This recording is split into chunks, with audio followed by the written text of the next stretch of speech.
요즘 어때 댁 근처에 단풍 좀 구경 좀 했어요? 못 갔어. 네? 너무 곱게 났어. 단풍 곱게 났어요? 예, 어느 동네는 또 곱게 났고 어느 동네는 뭐 지저분하게 떨어지고 어제 오후에 단풍 구경하느라고 평창으로 해서 봉평으로 해가지고 저 소사에 있는 이승복 기념관으로 해가지고 운두령으로 해서 안흥으로 해서 왔는데 예전만큼의 단풍은 아닌 것 같아요. 예, 그러니까 나무도 코로나를 앓나봐요.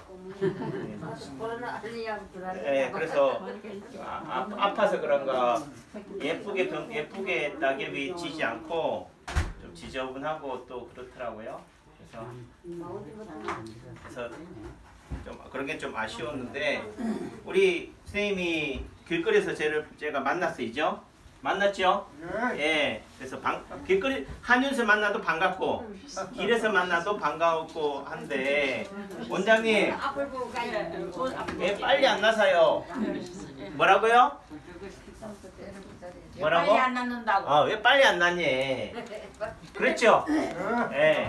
그러면은 안 낳는 병이어서 안 낳을까요? 잘 가세요. 왜 안 낳았을까요? 시간이 가야지. 정답. 네. 그러니까 예를 들면은 씨를 뿌렸어요. 씨 뿌렸는데 오늘 아침에 씨 뿌렸는데 씨 안 난다고 뭐 예를 들면 뭐 성질 내면 돼요, 안 돼요? 예. 봄에 씨를 뿌리면은 예를 들면 여름에 태양빛도 받고 비도 장마의 비도 견뎌내고 가을이 돼야지 어떻게 돼요? 열매가 맺어지잖아요. 시간이 가야 된다.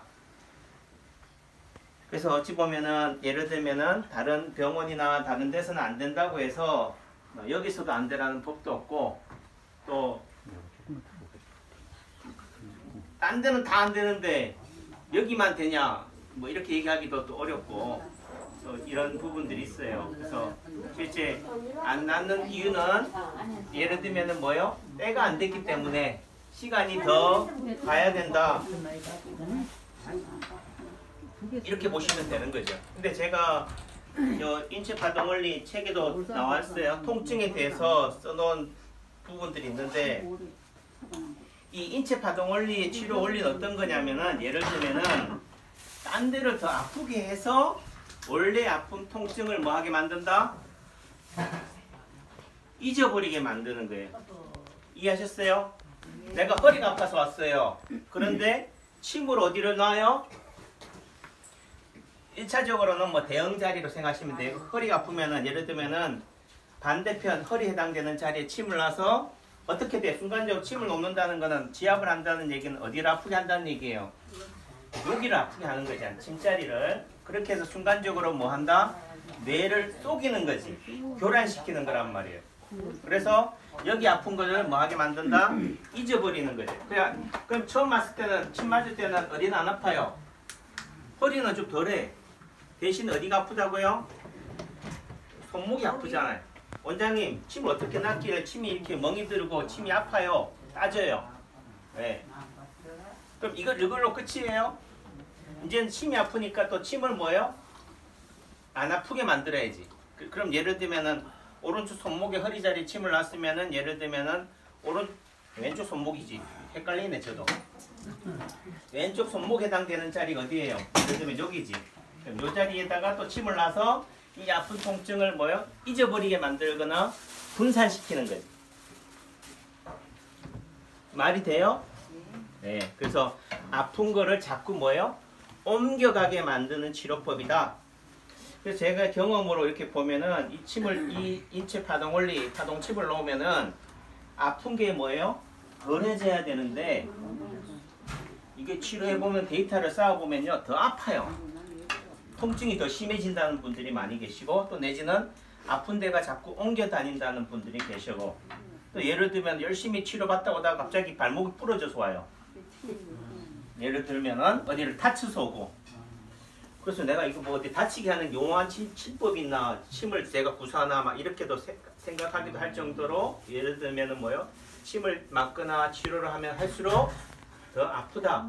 통증을 다른 침법보다는 뭐예요? 더 힘든 경우도 생길 수가 있다는 거예요. 그러니까 제가 하는 얘기는 어떤 면에서는 뭐 이런 얘기해요. 예를 들면 우리가 중풍이 오면 처음에는 손발이 저리다가 두 번째 재발이 되면은 팔다리가 마비가 오다가 세 번째 오면은 그냥 못 깨어난다 이렇게 얘기하는데 어떤 면에서는 병이 예를 들면은 돌아가실 분을 뭐예요?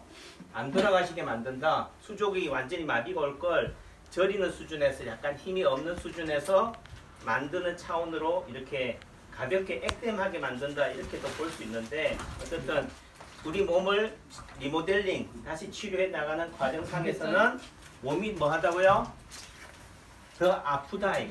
그 다음에 치료되는 모든 세상 이치가 그렇지만은 열심히 공부한다고 성적이 바로 올라가는 게 아니에요. 그 되나요 유튜브?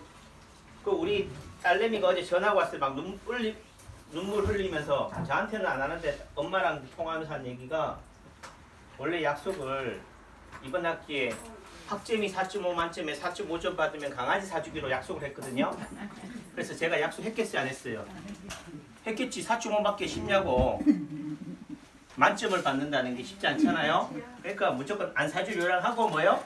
안 사줄 요량이라는 말은 4.5를 안 받을 걸 아니까 덥석 약속을 했어요. 그런데 어제 시험을 봤는데 자기가 장염도 있고 배탈도 나고 그렇게 잠 안 자고 열심히 공부했는데 성적이 뭐예요? 기대치만큼 안 나온 거예요. 이럴 줄 알았으면 공부라도 안 할 걸. 열심히 노력을 했는데 결과는 어떻다고요? 그 기대치 안 주어진다. 여러분들이 다 그럴 거예요. 난 열심히 원장님 하라는데 열심히 침도 맞고 약도 먹고 하는데 왜 다 빨리 안 나사요? 왜 더 아파요? 이런 얘기 하는데 제가 그런 얘기 했어요. 우리 딸내미가 예를 들면 지금 뭐 공인회계사 시험 준비한답시고 나중에 하는데 야 지금 이 학점을 못 받았다 하더라도 너가 공부한 게 어디 가냐 이거지. 도망가요? 안 가잖아요. 그러니까 어떤 면에서 액땜했다는 거지. 이 중간고사 때 시험 잘못 본 거를 경험 삼아서 본고사 때 본 시험에서 뭐예요? 잘하면 되잖아요. 그러니까 여러분들이 지금 열심히 침 맞은 게 어디 도망가는 게 아니다. 열심히 저축한 게 나 언젠가는 빚을 바란다. 티클 모함 뭐라고요? 해산이다 이거예요. 그래서 실제 치료 효과는 어떻게 나타나요? 열심히 노력한다고 바로바로 올라가는 게 아니고 이렇게 계단식으로 좋아져요. 열심히 노력해도 빚을 맛보다 어느 순간 뭐요? 물 한 방울 딱 떨어뜨렸는데 물이 넘치듯이 팍 좋아져요. 야, 좋아졌다, 신난다 이런 느낌이 계속 열심히 다녀도 뭐야? 또 안 좋아져요. 어떤 면에서는 태보예요. 그러다가 또 나 갑자기 또 확 좋아지고. 근데 이 갑자기 좋아지는 게 어느 한순간에 치료로도 좋아지겠지만은 꾸준히 열심히 노력했던 그 결과라는 거죠. 아셨지요? 네. 그러니까 지치지 마시고 포기하지 마시고 또 내지는 안 났으면 뭐 하라고요? 그냥 갈아타지 말고 조용히 그냥 딴 한의원에 가는 것도 저한테는 좋겠지만은 이왕이면 뭐요? 남창규 원장한테 따지라니까. 따지고 목소리 한번 치고 가라고요. 그렇죠? 내가 이렇게 열심히 했는데 왜 안 나사요? 말이라도 한마디 해야지 남창규 원장이 깨갱할 거 아니에요. 또 내지는 열심히 또 뭔가 내가 부족한 부분이 있었나 노력하거나 개선하거나 할 거 아니에요. 근데 여러분들이 그냥 사라져버리면은 뭐예요? 누구 좋은 일만 시켜? 좋은 일만 시킨다 이렇게 얘기하면 좀 그렇지만은 이왕이면은 그래도 안타깝다는 거죠.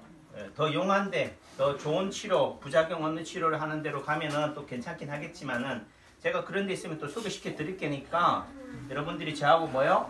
허심탄회하게 솔직하게 얘기하고 치료가 안 되면 안 되는 거를 말씀하셔요. 그래서 제가 이렇게 오픈해서 설명하는 시간을 가지잖아요. 이렇게 할 때 뭐야? 질문도 하시고 아셨지요? 네. 한 주도 건강하시고 행복하세요. 자 이제 보실게요. 이제 환기 다 붙였으니까 이제 코로나도 다 들어오지도 못했겠지만은 다 날아가라고 그래서 열심히 환기 시켰어요. 네.